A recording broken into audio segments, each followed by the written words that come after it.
What's up guys, my name is Tom, welcome back to another video, and today we're here for another episode of my F1 2021 Breaking Point story mode. Today we're heading into the 4th episode of this series after being the home hero at the Dutch Grand Prix, finishing on the podium as Casper Akkerman, and today we keep our journey rolling as things are getting even more tense with our teammate Aiden Jackson, especially of what happened in the last cutscene where Devon Butler has been approached by Mercedes, and it seems that he's trying to create a war between these two teammates, the way that he was talking. But anyway, we're going to move forward. If you're new to the channel, make sure to subscribe and leave a like. It really motivates me to make more. As well, share this video. We're getting really close to end this series, so if you could, that I would be very thankful for it. Here we go to chapter 10 at the Canadian Grand Prix. With several laps remaining, Aston Martin looks to be in a favorable position with both of his drivers in the points. Casper Akkerman continues to push forward, but his teammate Aiden Jackson is continuing to gain ground on him.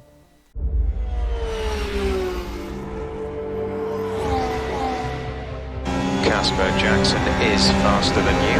We need you to let him pass. Do you copy, Casper? Let Jackson pass, please. I don't understand. You can have the place back if you can't pull away. Is he lapping quicker? Yeah, he's behind you, Casper. Confirm you'll let him pass, please. Look, he's not close enough. Come on, Casper.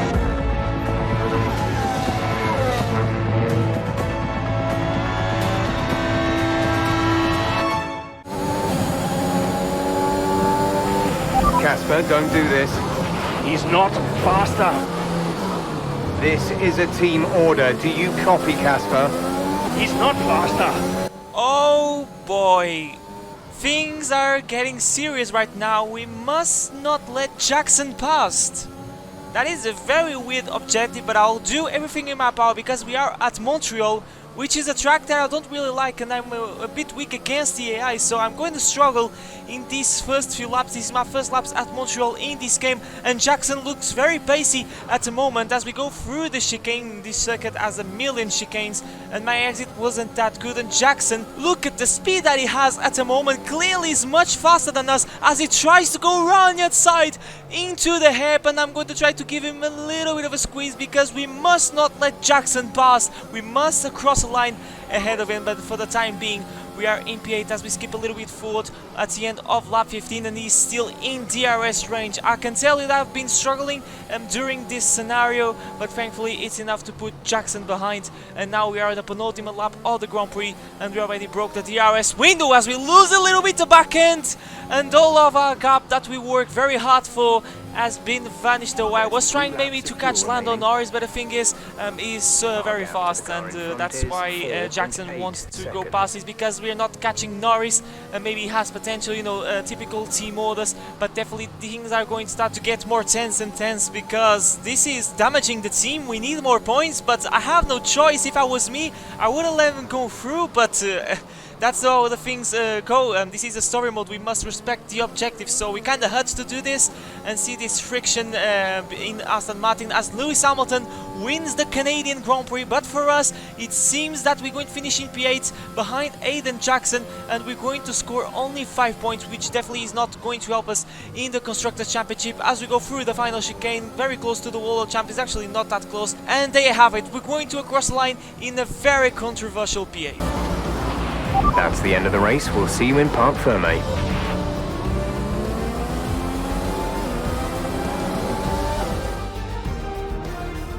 You've got to ask yourself what is going on behind the scenes at Aston Martin. This rivalry between the two drivers, it's simply not going away. You wonder how many more points they're going to squander. I think Aston Martin have got a real problem here that they need to deal with. I don't know how, but they've got to address it. You think of what happened in Mexico last season. The two drivers took each other out of the race completely. How long before we see a repeat of that? As you so rightly say, Ant, something's clearly not right over there. And I can see the drivers starting to approach the podium for the victory celebrations. A real team victory today. Everybody played their part. Congratulations then to Mercedes, your race winners today. Oh my, what an intense race this was. Not obeying to a team order, and Aiden looks so pissed in that camera shot. I hope this doesn't get any worse. What was that? Hey! He's leaving. No! Just talk to me for once! Just let go. Oh no, it's over. Back off! Why do you have to be like this? Oh, so I'm the problem! You won't let me pass! You won't even talk to me! You want respect, you give respect! That's how it works! How about you give me a little respect? How about you earn it first?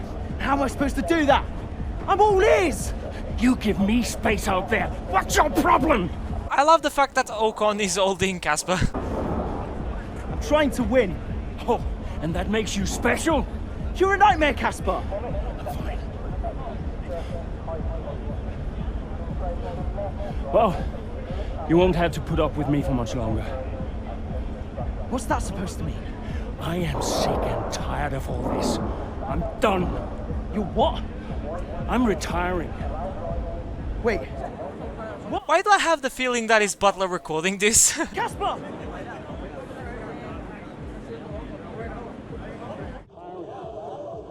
Wait. What? Casper! Casper!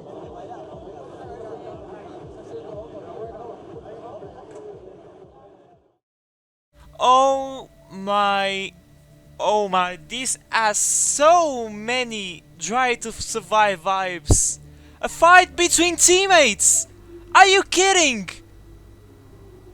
Oh, I'm still trying to process this. This is unbelievable. A fight between Casper Akkerman and Aiden Jackson.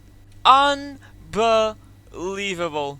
It seems that I'm making a movie or something like this, and now I really want to see these emails to see what the team has to say after this, because definitely things are not good. We've been saying the press conferences that things are starting to get better and better, but now it's impossible to hide of what's been happening behind closed doors of Aston Martin. And now we receive an email from our agent saying that he has some options for the retirement. For example, I would say maybe the Endurance Championship or IndyCar are very good options when a Formula 1 driver retires. But anyway, we have an email from Lucas Weber also giving us a bit of support as we go into chapter 11. A poor start to the race finds Casper Akkerman sitting at the back of the field. With several laps remaining, the deployment of the safety car gives Akkerman the opportunity to pull back some much needed places.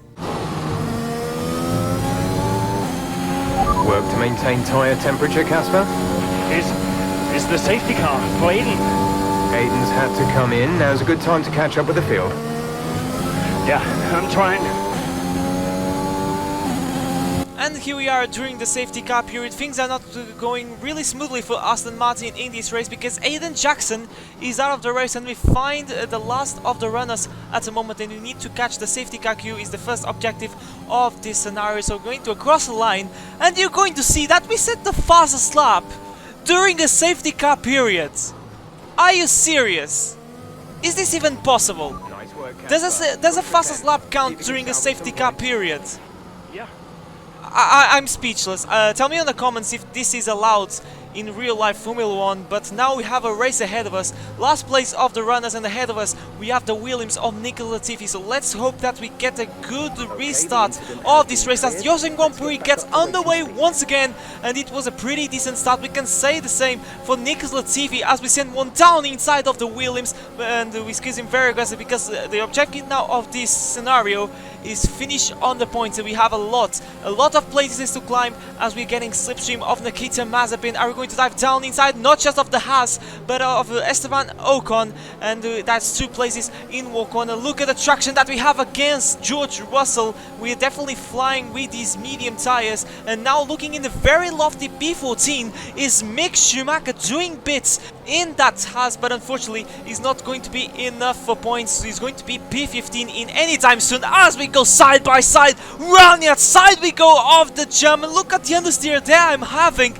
And finally we get ahead of the German, and we're up into P14 as we get a little bit of track extending, and I'm trying to get close and close to Antonio Giovinazzi. Side by side we go through the penultimate corner, send one down inside as we're setting a personal best. I wonder if it's going to be another fastest lap of the race through the final corner, and it seems that it was a fastest lap because we don't have it anymore, but hopefully we can regain that. It's going to be really hard because of the lights of the Mercedes and the Red Bulls. At the Moto leads is a home hero, Max Verstappen. We can say home hero because there are a lot of Dutch fans, as now we're going to try to outbreak. Yuki Tsunoda very close to the back of the Ferrari of Charles Leclerc, as Tsunoda is still there, not anymore. I think it is, and I'm trying to dispatch him as quickly as I can. It's a bit painful to go side by side with these cars because we know that we can score very good points. We know that we can score better than P10, and now very close to Charles Leclerc, but I think I'm not going to do anything because one thing is do an overtake on an Alfa Romeo, another thing is do an overtake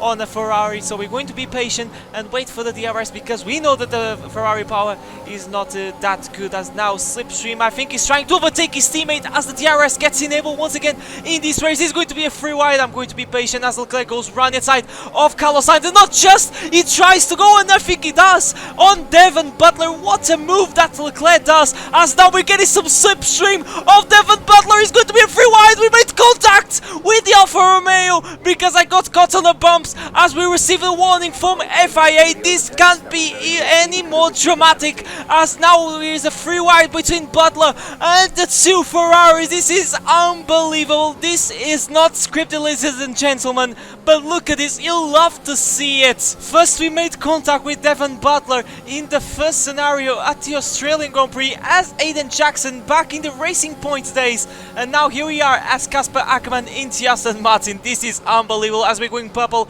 on the first sector. We're looking really pacey thanks to the slipstream of these two guys, Fernando Alonso and Daniel Ricciardo. Beautiful switchback, free wide as we step the wheels on the grass, but it's going to be an easy move. We have the overspeed. Ricciardo is still resisting, but we managed to out-braking. We ran a little bit wide, so this might allow the McLaren to come back. No, it doesn't, and we are up into P7. We're doing a fantastic race at the moment, and we're going to be best of the rest by the looks of it, because now we're going to clear Pierre Gasly, and we're looking very close to Lando Norris. That is going defensive, so he's going to have a chance around the outside, and I think Gasly sent one down inside of the McLaren, so another free wide moment, and I have to leave buckets of space to these guys as we go on purple on the first sector thanks to the slipstream once again, but unfortunately it's not going to be enough to set the fastest lap of the Grand Prix as Max Verstappen wins the Austrian Grand Prix in front of many Dutch fans that came to Austria, but for us it's going to be a brilliant comeback after restarting the race in last place.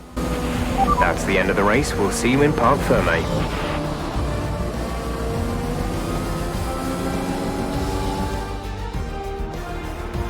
Ackerman's done well to finish in the points there, but in stark contrast to his Aston Martin teammate Aiden Jackson, who didn't even finish out. Yeah, Jackson's looked off the pace all weekend. His performance just isn't where it should be. You can see the odd error creeping in on track too. Well, if you believe the rumours, the Aston Martin camp is not the happiest of places right now. Yeah, and that can affect even the most experienced of drivers. I just hope Jackson gets his act together. He's a promising talent and he's much better than this. Red Bull are our winners today after showcasing some incredible driving. There's been a huge push from them lately to stay competitive with the other teams, and they're certainly proving themselves. Forget the drama that we had with Aiden Jackson. This was absolutely epic, this scenario at the Austrian Grand Prix. But anyway, it's time to answer some questions from Clay. Great work out there today. Let's have your thoughts. Today's race certainly had its ups and downs for you, Casper. Are you pleased with that performance? We're going with the right hand side option because definitely it wasn't easy. We made some fantastic moves and we need to climb an absolute mountain, and yeah, it's impossible to not be sad with this result. Yeah, it wasn't easy today. I somehow kept finding myself in the wrong place at the wrong time, so really happy to salvage some points. The safety car gave me a good opportunity to turn things around. Pretty pleased overall, yeah. Speaking of the safety car, Devon Butler has gone on record calling you lucky to get the result you did. Did luck come into it today? Probably he's just mad because I did an absolutely fantastic overtake on him. Definitely luck was on my side, but definitely it wasn't on my car or me. It was a mix of these two factors that resulted in a fantastic comeback. Skill and performance are superior than luck. I think Devon sometimes struggles to accept any result that doesn't go his way. Look, we all know safety cars change races. Today was no different. If Devon watches the replay closely, he might see that luck didn't drive my car out there today. I did. Teammate Aiden Jackson was forced to retire today. Would you say he's going through a bit of a rough patch? I don't want to make things even more tense, so we're going with the left-hand side option. That these things happen in Formula 1. It's you know, a patch that we have to go through from time to time. And yeah, he's a promising driver, which is true. Well, People have been giving him a bit of a hard time lately, but we all go through these patches from time to time. He's a promising young driver with a lot of talent. He'll come good. Thank you for your time. And there you have it, another scenario done and dusted. A fantastic Austrian Grand Prix. I'm still thinking about that overtake on the two Ferraris, and Devon Butler definitely is the best overtake so far in the story mode. But now we head into the next scenario, maybe a little bit later, because we have a call from Brian. Brian? Cass, are you busy? Well, actually... Look, I need you to come to the office. Can you pop by now? Why? What's going on? Nothing. I'll tell you all about it when you get here. Can't you just tell me now? Thanks so much, Casper. Really appreciate it. Oh boy, things are getting really tense at the moment. What was that, Brian? I can tell you that probably we're screwed.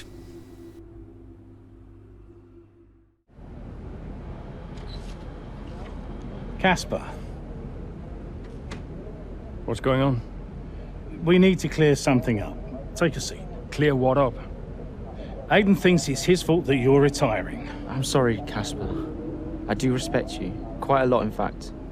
And I don't want you to retire. That's a lot of damage to his confidence. I didn't mean the things that I said. And I want you to know that if you're retiring because of me, I'll... Will you tell him? This anxiety, it's no good for his performance. I'm not retiring because of you. Everyone says... I'm not retiring because of you. Can I go now? No. You're going to give him 2 minutes of your time. Well, Brian, what am I? His therapist? 2 minutes, Casper. That's all.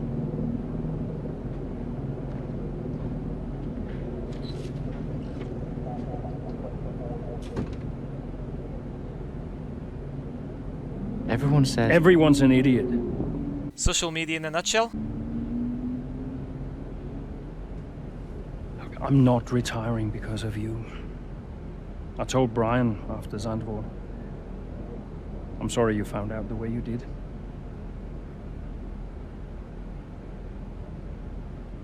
It's tough. Yeah, can be. The press. Social media. I don't know. How'd you deal with it all? Listen.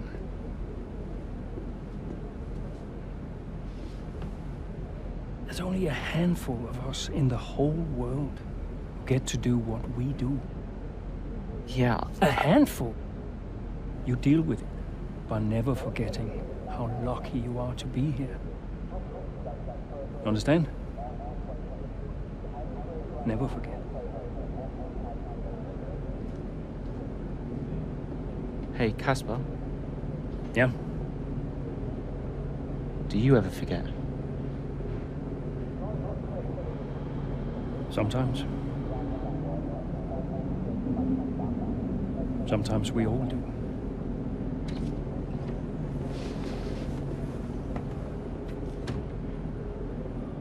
I really enjoyed this cutscene. This conversation between Aiden and Casper was incredible. Maybe this is a sign of good things to come between these two. As we move into Chapter 12 at the Belgian Grand Prix, one of my favorite tracks on the calendar. As the 2021 season rolls on, the F1 Grid moves into historic Spa-Francorchamps. With Casper Akkerman sustaining his recent run of form, Aston Martin hopes that both of his drivers can maintain this level of performance.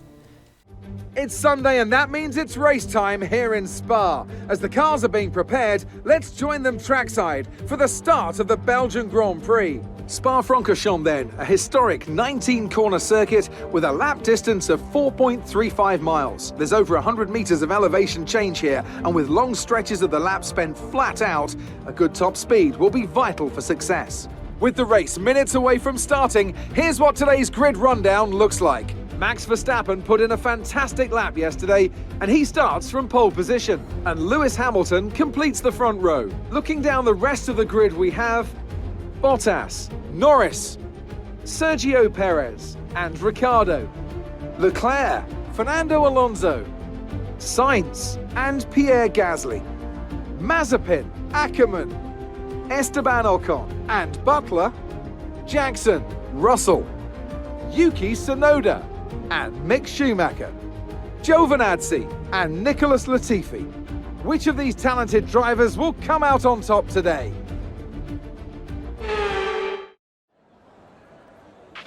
Okay, here we go. I know what you can do. Don't let me down.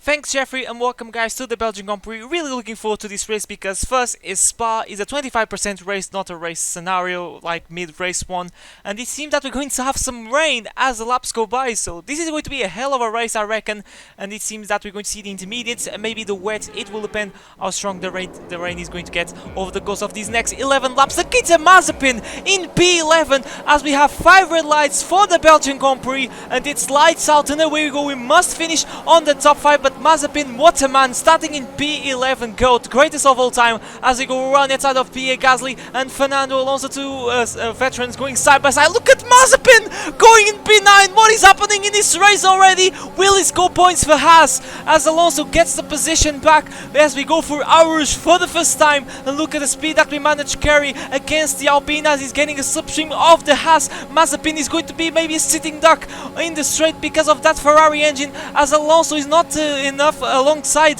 the Russian, but he sends one down inside through Lecombe, and Mazepin doesn't have any chance in that Haas. But what a man it was in the qualifying, unless he had mixed conditions, and Haas was pretty lucky as Mazepin has a very slow exit, and that was really close to lose a bit on my front wing, as now we send one down inside, and finally we are ahead of the Russian. But this is going to be a tough race because we have some pacey guys, and it's going to be my first time in rainy conditions in this game, as now I'm trying to take a look on Fernando Alonso as we go through pool 1. Maybe I try to go on the inside, but he's too risky in the corner like pool 1. If it was Mazepin, maybe I would have much confidence, so we need to be a little bit patient. We need to be really careful with these tires. I think, to be honest, I think we don't need to be careful because sooner rather than later we're going to fit the intermediates, because in any time soon the rain is going to come. So we're going to prepare this exit and see if we can dispatch the Spaniard, because it seems that he's losing some ground to Carlos Sainz. So here we go, side by side, ERS deploy to overtake mode, and this is going to be a pretty easy move. He is still there, so it seems that we're going side by side for Blanchimont. No, actually he backs off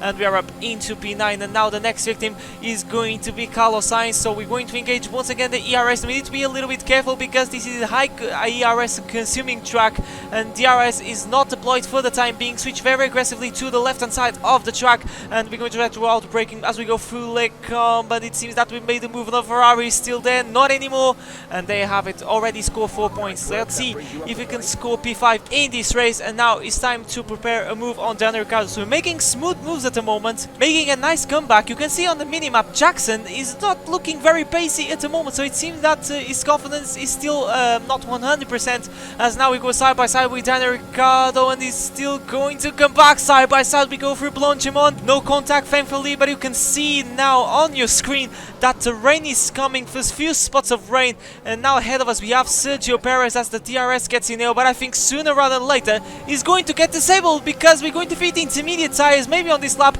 It will depend how strong is the rain going to get, as I'm getting a little bit slow through Arouge because definitely I'm not comfortable in these crossover conditions, as Perez has DRS, I have as well, and they only just give us a gap to go through the left hand side of the track. Leclerc is trying to overtake Norris. I think it's Norris that is trying to overtake Leclerc, I'm not entirely sure, but we overtook Sergio Perez, and these two are still going at it, and this is going to make us have a chance on Norris. That was really close to lose the back end, and we leave the fight for another day, but the track conditions are getting worse and worse, but we're trying to go around the outside of McLaren, but it's not enough, and you can see that the lights are flashing, but I think it's because he's harvesting some energy, so he's not due to the rain for the time being. And we receive a message from Jeff saying that it's time to fit intermediates, and yes, we're going to fit those tires because I'm already struggling with these slicks, but I still want to make sure that I at least enter in the pit lane ahead of Norris. You can see the light is still flashing. I can't see Leclerc's light flashing as the DRS gets disabled, so FIA thinks that it's no longer safe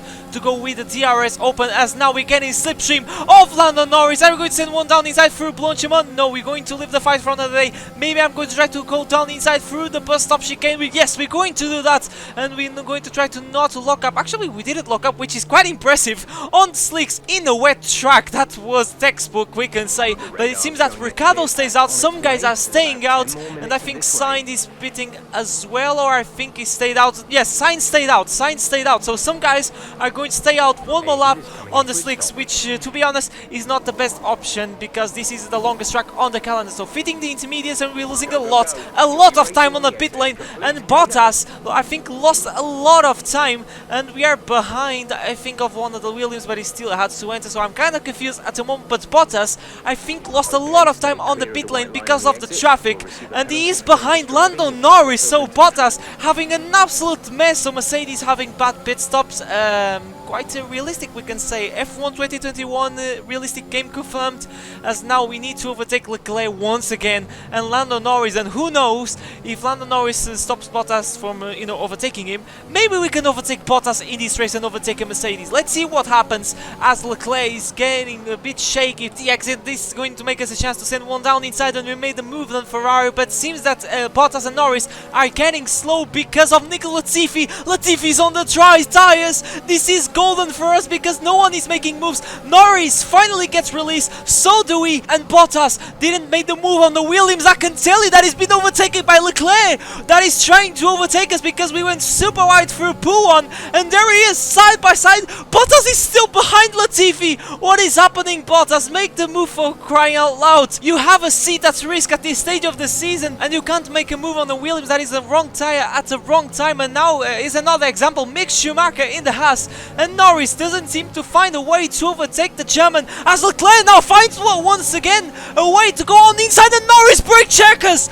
Norris brake checkers because of SCHUMACHER, and we force off to the track, and Bottas re-overtake us as well. Leclerc, as now Norris and Leclerc are going side by side. I'm starting to lose my voice because this is absolutely dramatic, and we're going to overtake not just Bottas but as well Mick SCHUMACHER, as I lost a little bit my train of thought on that commentary, hesitating a little bit, so apologies for that. But what the race is being at the moment, and we have to re-overtake Norris and Leclerc once again, as now maybe I'm going to try to go on the inside of Norris into last source. No, we're going to be a little bit patient, so we'll see what we can do, because now everyone went into the pits to fit intermediates, and we find ourselves in the 5th place of this Grand Prix. So this means that first, we are accomplishing the objective so far, and second, we are in a very good position to finish on the podium once again in Casper's last season. But first, we need to clear Lando Norris going defensive. Who's going to be the bravest on the brakes as we go into last source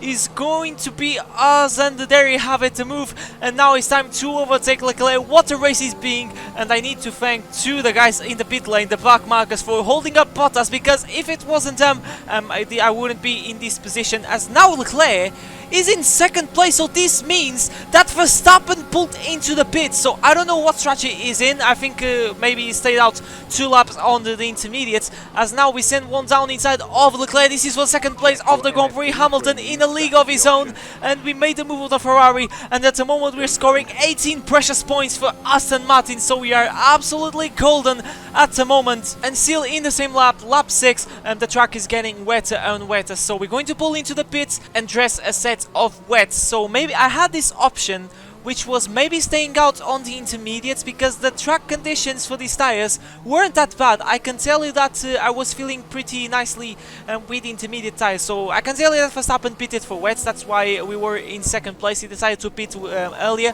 so I don't know if that's going to give him any advantage, maybe overtake Hamilton for the race lead. But that was a very smooth stop because the grid is all spread out at this stage of the race, and we find ourselves in P3 of this Grand Prix. Verstappen going through last, so definitely he lost a lot of time, as now we go side by side with Verstappen, a little bit of a back-end loss, and he gets only just ahead of us. But let's see what he can do. I don't know if we can catch Verstappen, as we skip a bit forward on lap 8, and we still can pick up with Verstappen. So this is the plan. I'm going to be patient, because I know that this Red Bull is very fast, and we are on an Aston Martin, but we're doing bits at the moment in these wet tires, as I'm trying to get the good exit. Verstappen is going defensive. Are we going to try to go round it? That is very good on the brakes. It's not going to be easy to make the move on our compatriots, so we need to be smart. However, we are running out of laps, as now we are at the end of lap 9. You can see that we are gaining quite nicely on Verstappen, but through Blanchimont we lose a little bit of ground, because I'm not 100% confident in these conditions. Maybe I'm confident under the brakes,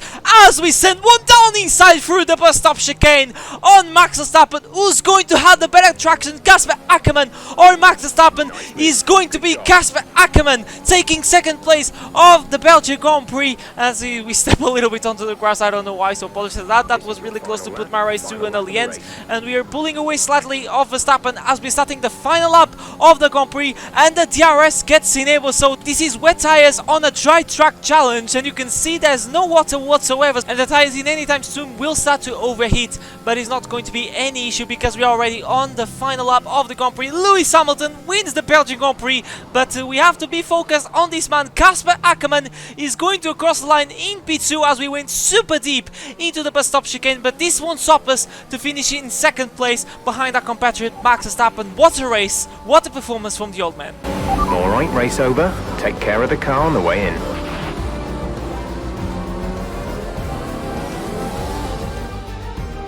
Another top 5 finish for Aston Martin. Amongst the drama, ants, they've been quietly racking up some good points. Yeah, it's caught me off guard a little bit actually. When you look at the table, you realise they're not doing as badly as you might think. Aston Martin have been nothing if not entertaining this season, for good or bad. It'll be interesting to see how they fare by the end of the year. So after a magnificent race, we can now see the drivers making their way to the podium. Once again, it's the Silver Arrows who take top spot, a well-earned victory for Mercedes. I think there's always something special in these wet races, but look at the podium, 2 Dutch flags. That is really weird to see, I'm not gonna lie, but anyway, another podium in Casper's career. I don't have any idea why this man is retiring. All I'm saying is that the team are back in the mix this season. That's how good you've done. Yeah. You're ending your career on a high just like you wanted. You really couldn't ask for much better. You want one? Hmm? What's wrong? Nothing. What? Nothing. I'm fine. You haven't driven like this in ages. You're out there having a great time. You're raking in the points, but you're doing your moody face. I'm not doing my moody face. Stop that. Like this. Okay. It's Aiden. What about him? Well, he's still not right. He's moping around, anxious, apologetic. You know. I think he's struggling. I thought you were going to ignore him. Yeah, but he's just a kid. He needs support. From you? So, how many races have I got left? What's this all about, Cass? Let's say that I've got 3 or 4 months left in F1. What if... Go on. Nah, forget it. No, what? You laugh at me. Promise not to. It just sounds so stupid. What does? What if I can... Oh my God. What? You've gone soft, haven't you? I knew you'd make fun of me. You want to make the F1 world a better place before you retire. You want to help the team, help Aiden, your own career be damned. And what if I did? So Casper Akkerman does have a heart after all. I'll alert the media. No, look, Zoe, I'm serious. What if I did? What could you do? Well, Mercedes has got a seat coming up next season. Some say they might even sign him. That is his dream. And you think you could help? I honestly don't know. The plot twist, ladies and gentlemen. Casper Akkerman has gone soft. That came out of nowhere, we can say. It seems that we're going to help Aiden Jackson to get that Mercedes seat. How we're going to do that is what we're going to find out in the next episode of this story mode, because now it's time to finish the video. If you reached here, thank you so much for watching. If you're new to the channel, make sure to subscribe and leave a like. It really motivates me to make more. Share this video as well. My channel is not with a very good run at the moment. The algorithm is not really recommending my videos, so I really need you guys to share, to leave a like, in order to make my videos get recommended to possible new guys that want to join to this family. Thank you so much for the support that you guys are giving. You guys are absolutely insane, but that has been me for today, and I'll see you guys all brand new next time. But for now, take care.